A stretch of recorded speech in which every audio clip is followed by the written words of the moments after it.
आशीष गडकरी की हुई पहली जीत। चुनाव आयोग के मामले में कोर्ट ने दिया फैसला, लेकिन 5 साल हुए बर्बाद। चेंबूर से निर्दलीय उम्मीदवार के तौर पर पर्चा भर चुके जेब्रो फाउंडेशन के अध्यक्ष आशीष गडकरी को तब झटका लगा जब छोटा सा कारण बताकर चुनाव अधिकारियों ने उनका फॉर्म रिजेक्ट कर दिया था। इसी के खिलाफ वो कोर्ट गए थे, जहां कोर्ट ने उनके पक्ष में फैसला सुनाया। आशीष गडकरी का कहना है कि फैसला भले ही मेरे पक्ष में आया हो, लेकिन मेरा 5 साल बर्बाद हो गया। उसका क्या? गौर करने वाली बात यह है कि चुनाव आयोग के खिलाफ फैसला देकर यह तो साबित कर दिया कि स्वतंत्र चुनाव आयोग भी अब भ्रष्टाचार के लपेट में आ चुका है। लेकिन कोर्ट का यह फैसला आधा अधूरा ही है, क्योंकि आशीष गडकरी को 5 सालों का इंतजार मिल गया। फिर भी आशीष गडकरी ने हार नहीं मानी है और वह इस मामले को सुप्रीम कोर्ट तक लेकर जाएंगे। ब्युरो रिपोर्ट, रियल खबरें। सर्वप्रथम सगळ्या पत्रकारांचं खूप खूप स्वागत आणि परत आपण भेटतो माझ्या नॉमिनेशनच्या विषयावरती। आता आजचं भेटणं जे आहे बेसिकली आहे ती माझ्याकडे आज माझ्या कोर्टाची ऑर्डर आलेली आहे, म्हणून मी सगळ्यांना तुम्हाला बोलून घेतलं आहे आणि तुमच्या कानावरतून आणि तुमच्या माध्यमातून ही गोष्ट सगळ्या समाजामध्ये आणि सगळ्या लोकांमध्ये गेली पाहिजे की इलेक्शन कमिशनच्या कामामध्ये कसा काय घोळ चालतो ते। मी खरं म्हणजे तुमच्या मार्फत तुमच्या आज माध्यमातून इलेक्शन कमिशनचा जाहीर निषेध करत आहे आणि त्याचं कारण असं आहे की बेसिकली तुम्ही बघाल तर 173 कॉन्स्टिट्युएन्सीमध्ये मी स्वतः आशीष गडकरी मी आमदारकीसाठी फॉर्म भरला होता आणि 28 तारखेला फॉर्म भरल्यानंतर 29 तारखेला त्या दिवशी रात्री मला जेव्हा मी गेलो तिकडे मी प्रक्रिया मागच्या वेळेला सांगितलं मला कसं काय सिस्टम तरी केली। मला बोलवलं, मला बसवला, 8 लोकांनी आधी स्क्रुटिनी केली माझ्या फॉर्मची, नंतर मला आरोकडे पाठवला आणि आरोकडे पाठवल्यानंतर त्याच्यानंतर मला त्यांनी 10 मिनिटात सांगितलं की तुम्ही बाहेर बसा, आमची टीम स्क्रुटिनी करेल फॉर्मची आणि तुम्हाला कळवेल। या गोष्टी झाल्या। नंतर त्यांची एक व्यक्ती आली बाहेर एवढी मोठी पुस्तकं घेऊन, त्या पुस्तकामध्ये नामावली नियमावली होती सगळ्या गोष्टी, त्यात एक पेपर टाकला होता आतमध्ये आणि मला माझी रिसिट 10,000ची। त्याच्यात याचं कळतं एक कॉमन माणसाला, एक साधा सिंपल माणसाला असं कळतं की आपला फॉर्म एक्सेप्ट केलेला आहे, कारण ती व्यक्ती कोणीही आता तुम्ही सांगा इलेक्शन कमिशनची माणसांचं काम असं असतं की प्रत्येक वेळेला माणसांना तुम्ही प्रॉपरली गाईड केलं पाहिजे। ते गाईड न करता तुम्ही त्याला अंधारात ठेवून त्याला सांगा तुम्ही बाहेर बसा, आम्ही तुम्हाला पाठवतो आणि डॉक्युमेंट्स काही तुम्ही रायटिंगमध्ये दिले असतात, तुम्ही वर्बली सांगितलं पाहिजे किंवा नंतर दुसऱ्या दिवशी तुम्ही फोन करायला पाहतात की तुम्ही आले नाही, तुम्हाला टाईम दिला गेलेला आहे, तुम्ही तुमचा मेल आय डी घेतलात, तुम्ही फोन नंबर घेतलात तुम्ही। आणि मेन म्हणजे ही प्रकाश थळी नावाचे आरोग्य आहेत, त्यांनी स्पष्ट येऊन सांगितलं सगळ्या लोकांना आमच्यासमोर की जर तुम्ही पक्षातले असता कुठल्या तर सगळ्या पक्षांना आम्ही फोन केला होता की तुमचे डॉक्युमेंट्स तुम्ही देऊन आणू शकता आणि देऊ शकता। हे कधी 30 तारखेला जेव्हा तुम्ही स्क्रुटिनी करत होते, म्हणजे 29 तारखेला मला बोलवल्यानंतर 30 तारखेचा दिवस आणखी तुमच्याकडे होता स्क्रुटिनी करण्यासाठी आणि डॉक्युमेंटेशन मागण्यासाठी, आणि तुम्ही ते सगळ्यांसमोर एक्सेप्ट केलं होतं की जर मी पक्षाच्या थ्रू फॉर्म भरला असता कुठच्या तर तुम्ही माझा फॉर्म तो रेक्टिफिकेशनसाठी घेतला असता, डॉक्युमेंटेशन एक्स्ट्रा माझ्याकडे मागवले असतात। पण मी एक इंडिव्हिज्युअल असल्यामुळे, इंडिपेंडेंट असल्यामुळे ही अशी मला वागणूक दिली गेली तिकडे, जी मी निषेध करतो। मला वाटतं इलेक्शन कमिशन ऑफ इंडियानी याच्यावरती बारकाईने लक्ष दिलं पाहिजे की तू एक कॉन्स्टिट्यूशनच्या अगेन्स्ट तुम्ही जाऊन आणि आर्टिकल 226 जो एक मानवाचा हक्क आहे माझा स्वतःचा एक, मी एक सिटिझन असल्यामुळे मी भारताच्या संविधानामध्ये जो हक्क मला दिलेला आहे त्या बजावण्यासाठी मी जो हक्क मागू शकतो त्याचा तुम्ही कुठेतरी आज माझ्यावरनं तो हिरा पण घेतलेला आहे आणि माझ्याकडे हिरवला आहे तो हक्क असा किती लोकांचा हिरवला तुम्ही आहे, ह्या पण गोष्टीवरती आपल्याला दाद दिली पाहिजे आणि बघितलं पाहिजे की अशा कुठच्या कॉन्स्टिट्यूशनमध्ये प्रत्येक माणसाला या इलेक्शन कमिशनच्या लोकांनी असं इंडिपेंडेंट लोकांना की आणखी कुठच्या लोकांना अशा पद्धतीने बाहेर काढलेलं आहे। ते तुम्ही मला वाटतं की जी व्यक्ती आज 10 वर्ष काम करते आहे, जी व्यक्ती आज सर्वस्व द्यायला तयार आहे लोकांसाठी, त्या व्यक्तीला तुम्ही अशा पद्धतीने जर बाहेर काढताय तर मला वाटतं तुम्ही कुठेतरी माणसाचा हक्क भंग करताय आणि चांगल्या लोकांना पॉलिटिक्समध्ये येण्यापासून तुम्ही रोखताय। ही प्रक्रिया जी आहे ही भयंकर डेंजरस आहे आणि या प्रक्रियेला कुठेतरी आळा घातला पाहिजे। इलेक्शन कमिशन ऑफ इंडिया जी एक इंडिव्हिज्युअल बॉडी आहे, मला वाटतं की त्यांनी परत एकदा स्टडी केला पाहिजे की अशा पद्धतीने तुम्ही लोकांचे हक्क गमावून पक्षाला बेनिफिट करून अशा गोष्टी करू नका। मग तुम्ही याचा अर्थ आहे की तुम्ही संविधानाच्या अगेन्स्ट तुम्ही चाललात आणि ही संविधानाच्या अगेन्स्टची गोष्ट असेल तर मला वाटतंय की इमिडिएटली स्टॉप केली पाहिजे. आज हे मी बोलत नाही आहे, मी जेव्हा रिट पिटिशन टाकली आहे कोर्टामध्ये तेव्हा खंडपीठाने हा दिलेला आहे तो अहवाल दिलेला होता, पिटिशनचा त्यांनी ऑर्डर दिलेली आहे. त्या ऑर्डरमध्ये पॉईंट नंबर 5 त्यांनी स्पेसिफिकली मेन्शन केलेलं आहे. तुम्हाला वाचून दाखवतो पाहिजे मी. According to the petition, if 2 views are possible, a liberal view should be taken and the petitioner ought to have been allowed to rectify his defects. म्हणजे याचा अर्थ माझा फॉर्मचे काय डिफेक्ट्स असतील तर तुम्ही त्यावेळेला 30 तारखेला माझ्याकडनं करून घेतले पाहिजे होतात.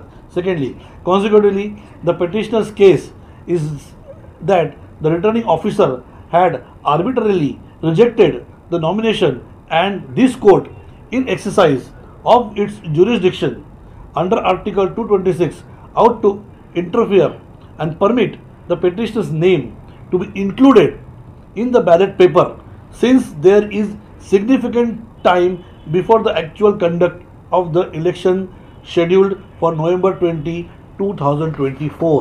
तुम्ही हे लोक सगळं झूम करून चेक करू शकता. दिस इज पॉईंट नंबर 5.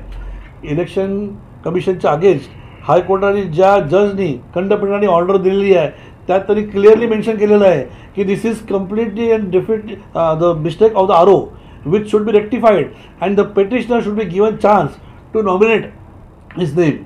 त्यानंतर या लोकांचे अटॉर्नी जनरल जे काउन्सिल होते त्यांना बोलवण्यात आलं. त्याच्यानंतर त्या अटॉर्नी जनरल जे होते त्याचे त्या काउन्सिलने असं फाईट केलं की 2006 अशी कुठलीतरी एक आहे केस निघाली होती, त्यात सुप्रीम कोर्टाला हायकोर्टला इलेक्शन डिले करण्याची प्रोसेसमध्ये पडलं नाही पाहिजे असं. पण ही इलेक्शन डिले करायची प्रोसेस नव्हतीच. त्यांनी आज फाईट केलेलं आहे. ते बोलले सर तुम्ही आज जरा परमिशन द्याल तर अजूनपर्यंत इडिक्वेट सिग्निफिकंट टाईम थांबलेला आहे, 14-15 दिवस पेंडिंग होते. पण तरी त्यांच्या काउन्सिलनी असं कन्व्हिन्स केलं जजना की आता बॅलेट पेपर चेंज करू शकत नाही आम्ही, बॅलेट पेपर ऑलरेडी आलेले आहेत, आपला बॅलेट बॉक्स ऑलरेडी आलेले आहेत, बॅलेट बॉक्समध्ये आता त्यांचं नाव टाकायचं असेल तर आपल्याला परत इंजिनियरला बोलावं लागेल, परत ते मशीन्स परत जातील आणि त्या मशीनवरती सॉफ्टवेअर टाकायला लागेल आणि ॲड करायला लागेल. This will take use time, long time, अशा सगळ्या गोष्टी सांगत ते इंटरफिअर करत त्यांनी शेवटी एंडमध्ये हा माझ्या ऑर्डरवरती सांगितलं सध्या कंटेन्शन्स ओपन आहेत, petitioners can go to the high court to fight. पण सध्या इलेक्शन कमिशनचं असं म्हणणं आहे की कमी टाईम असल्यामुळे मी गडकरींना ह्याच्यावरती माझ्या पिटिशनरला चार्ज देऊ शकत नाही. ते टोटल 17 लोग ने जो फॉर्म भरा था चेंबूर कॉन्स्टिट्यूंसी के अंदर, उसमें 11 लोग का फॉर्म रिजेक्ट किया गया है. सब इंडिपेंडेंट इंडिविजुअल थे. 2 इंडिविजुअल लोग थे जिससे इंडिपेंडेंट लड़ाई करने की कोशिश की थी, सबका फॉर्म खारिज कर दिया गया है. अभी इसके पीछे क्या है, what is the system, who is behind this, I don't know. But ये हक मारने का जो काम किया गया है इलेक्शन ऑफिसर के पास से, इसका मैं निषेध करता हूँ और मैं आपको बोलता हूँ कि इसकी जांच होनी चाहिए. और मेरे पास में तो रिपोर्ट भी पड़ा है यहाँ पे हाई कोर्ट का, जो मेरे साथ में लगा, मेरे लिए लगा गया है. मैं इस पर जीता हूँ. मैं तो बोलता हूँ जब तुमने बोल दिया कि टाइम नहीं है और दैट पॉइंट अगर तुम मुझे बोल रहे नकार रहे हो, इसका मतलब मेरी जीत पक्की थी. मैं आज नॉमिनेशन मेरा जो गलत तरह से खारिज किया गया है, इसका मतलब मेरा फॉर्म इससे एक्सेप्ट किया जाना चाहिए था. इस लड़ाई को कैसे आगे ले जाएंगे? इस लड़ाई को आगे लड़ेंगे हम लोग, सब लोग. इसको सुप्रीम कोर्ट में लेके जाऊंगा मैं, और जो आरओ है और इलेक्शन कमीशन ने उसके आगे डेफिनेटली मैं वापस एक बार कोर्ट में जाऊंगा. चेंबूर की जनता से किस तरह का आह्वान करना चाहेंगे? मैं चेंबूरच्या जनतेला आणि चेंबूर की जनता को यही बोलना चाहूँगा कि प्लीज़ आपको एक हाथ जोड़ के निवेदन करता हूँ कि किसी भी गलत आदमी को चेंबूर में आने मत दीजिए. अगर कोई आपको पैसे बांट रहा है, क्या कर रहा है, तो ऐसे लोगों को एंटरटेन मत कीजिए. जो आदमी सच में चेंबूर के लिए कुछ करना चाहता है, जिसने कुछ किया है, ऐसे लोगों को आगे आने दीजिए, ऐसे आगे लोगों को प्रोत्साहन दीजिए ताकि आगे के इलेक्शन जो आने वाले हैं इसमें एटलीस्ट लोग जागरूक होने चाहिए. और क्या हो रहा है देखो, धर्म के नाम पे जो हमें ये बांटा जाता है ऐसे होने दीजिए मत. धर्म के नाम पे लोग क्या करते हैं, गलत गलत आदमियों को लेके आते हैं. और हमें क्या करता है, हमेशा हमें शपथ दी जाती है धर्म की, लेकिन धर्म के साथ साथ उनको बोलो कि धर्म ठीक है मानेंगे, लेकिन साथ में अगर डेवलपमेंट नहीं होगा ना तो वोट नहीं मिलेगा. वोट डेवलपमेंट को होना चाहिए. वोट चेंबूर में जो डेवलपमेंट होगी उसको, उस आदमी को, उस सत्ता को, उस पक्ष को, उस आदमी को आपको वोट देना है. ऐसे नहीं कि बाबा धर्म को लेके आगे जाने वाले या पैसे बांटने वाले जो आगे लोग हैं इनको कदापि खड़ा मत कीजिए. आई ऑलवेज मैं तो सबको मतलब मैं आपके माध्यम से सबको एक बोलना चाहता हूँ कि ऐसे मार्केट में बहुत लोग हैं जो आपके पास आएंगे, पैसे लेके आएंगे. प्लीज़ इसका शिकार मत होइए. छोटा सवाल है कि चुनाव तो पहले भी होते थे, लेकिन इस तरह के जो निर्दलीयों के जो पर्चा होते थे रद्द नहीं हुआ करते थे, एक एक वार्ड में एक एक कॉन्स्टिट्यूंसी में 70-70 कैंडिडेट चुनाव लड़ा करते थे, ऐसी कभी समस्या आई नहीं। लेकिन क्या आपको लगता है कि जिस तरह से विरोधी पक्ष जो है सत्ताधारी दल को जो है कहीं न कहीं जो आरोप कर रहे हैं कि जितने भी चुनाव आयोग हो तमाम एजेंसियां उनके दबाव में काम करें, आपका इसके ऊपर क्या कहना है? नहीं, बिल्कुल परफेक्ट सवाल पूछा आपने, बहुत बढ़िया सवाल आपका है। और इसका जवाब तो मुझे लग रहा है कि जैसे बोला गया था, जो संवैधानिक हक जो है ये जो मारा गया है, तो मुझे लगता है संविधान धोखे में ही है फिर तो। मेरा एक सवाल आपसे है कि इतने सारे निर्दलियों के पर्चा जो है रद्द हुए महाराष्ट्र में, लेकिन इसको कोई कहीं पर भी कोई सीरियस नहीं ले रहा है, आखिर आगे कैसे चलेगा? वही तो बहुत बात आपको आपके माध्यम से मुझे लोगों तक यही बात पहुंचानी है कि 287 लोगों का फॉर्म पूरे महाराष्ट्र में रिजेक्ट कर दिया है, डिसक्वालिफिकेशन कर दिया है, छोटी छोटी चीज़ों के लिए, शपथ नहीं लिए, अनुमोदक नहीं भरे करके। तो तुम्हारी टीम यहाँ पे 10-10 लोगों की टीम जो बैठती है स्क्रूटिनी के लिए, वो क्या करती फिर? तो उनका काम क्या है? जब आपको बोला गया है कि इनको ही लड़ना है, इनको लड़ाना नहीं है करके है, then you are following somebody is system. तो आप सिस्टम में आगे, मतलब इलेक्शन कमीशन भी बिक चुकी है क्या? मुझे अगर आपसे सवाल पूछेगा तो क्या गलत पूछूंगा मैं कि इलेक्शन कमिशन भी बिक चुकी है करके? सर, मुंबई सारख्या ठिकाणी एक एक मिनिटाचा हिशोब केला जातो, अशा ठिकाणी तुम्हाला 5 वर्ष पाठी ढकलले गेले, तर तुम्हाला काय वाटतं की याच्याबद्दल इलेक्शन कमिशनवर काय करावं लागेल? हे भयंकर, मतलब मला वाटतं की इलेक्शन कमिशन एक्झिस्टिंग आहे का कोणतं वेगळं इलेक्शन कमिशन चालवत आहे असं मला डाऊट आता। तुम्हाला जी माणसं पाहिजे त्यालाच तुम्ही फक्त क्वालिफाय करताय, तुम्हाला जी माणसांना थ्रेट आहे, ज्या माणसांकडे तुम्हाला भीती आहे त्याला तुम्ही बाहेर काढताय आणि कारण न देता। आज कोर्टातून मला ऑर्डर आली आहे ना, कोर्टातून तिला सांगितलं, डायरेक्शन केलेलं आहे की त्यांचं तो बॅलेट पेपरमध्ये नाव ॲड करा म्हणून तुम्ही असं कसं तुम्ही त्याला काढलं नाव? 30 तारखेला स्क्रुटिनी डे होता, मग तुम्ही त्याचा फॉर्म तुम्ही का घेतला नाहीत?